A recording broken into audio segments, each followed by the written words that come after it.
The sun had just set, casting a melancholic orange hue across the sprawling suburban mansion. The house, a symbol of wealth and status, sat silently against the fading light. Inside, the air was thick with tension. The clinking of glasses, soft murmurs, and the rustling of expensive clothing were the only sounds that broke the heavy silence.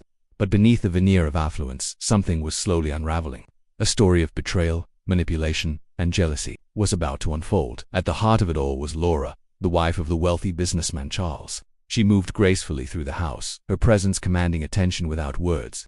Her beauty was undeniable, yet it was the sharpness in her eyes, the slight twitch of her lips, that hinted at something darker. For years, she had played the part of the perfect wife, supporting her husband in every public affair, attending galas, and hosting extravagant dinner parties. But behind closed doors, things were different. Her marriage was crumbling. Charles, her husband, was a man consumed by ambition. He was a towering figure in the business world, his success built on ruthlessness and determination. But in the quiet corners of their home, away from the public eye, he had grown distant. His late nights at the office, his coldness toward Laura, and his obvious disregard for their relationship were not just signs of a marriage on the rocks. They were the cracks in the foundation that would eventually lead to its destruction. It was during one of those late nights that the seed of betrayal was planted. Laura had always suspected something, an unspoken tension in the air, a feeling that her husband was hiding something from her. But it wasn't until she found the text messages on his phone that her suspicions were confirmed. There, in black and white, were the words that would shatter her world. "I can't wait to see you again. The yoga sessions have never been this intense." The messages were from his yoga instructor, a young woman named Emma. A 25-year-old with striking looks and a charm that could disarm the most guarded of hearts, had quickly become a fixture in Charles's life. Laura had noticed her presence at their home on several occasions, but never thought much of it until now. The realization hit her like a slap in the face. The woman who was supposed to help him with his health had become the other woman, the one who had taken his heart away. Laura's mind raced as the pieces of the puzzle fell into place. Her marriage, her life, her trust, all of it was a lie. And as the anger simmered inside her, so did something else, a plan. A plan to not only reclaim the power she had lost, but to make sure Charles paid for what he had done. She was no longer the docile, obedient wife. She was a woman scorned, and she would stop at nothing to take back control. But the plan wasn't hers alone. There was someone else involved, someone she hadn't expected but was now indispensable. The servant, Alex, a 17-year-old boy who had worked for them for years, never causing a stir, always silent, always obedient.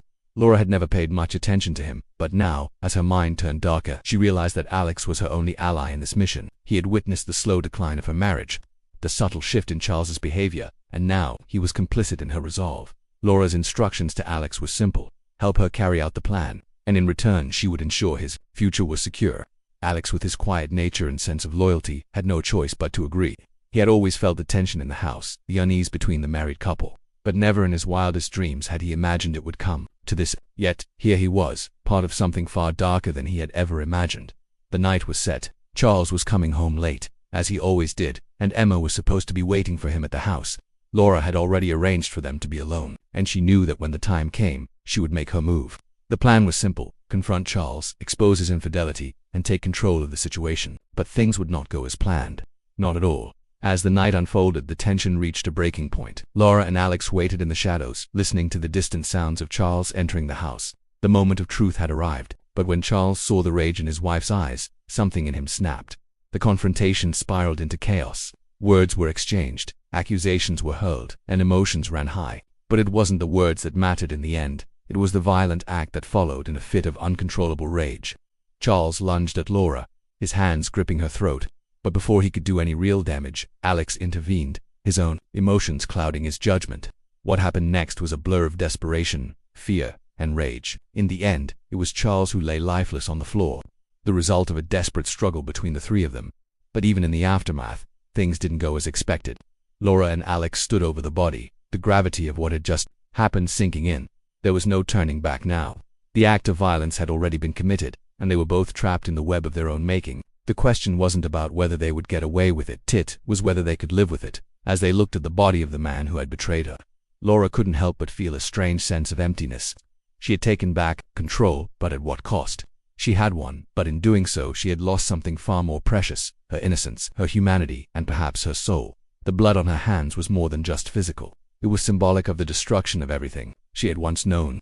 Her marriage, her trust, her sense of self, all of it had been tainted by the choices she made in that moment of anger. And now, as she looked at Alex, the boy who had been complicit in her plan, She realized that nothing would ever be the same again.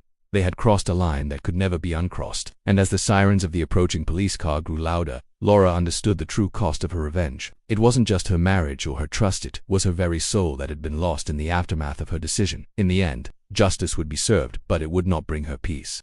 The consequences of her actions would echo in her mind for the rest of her life, a constant reminder of the day her desire for revenge consumed everything she had once held dear.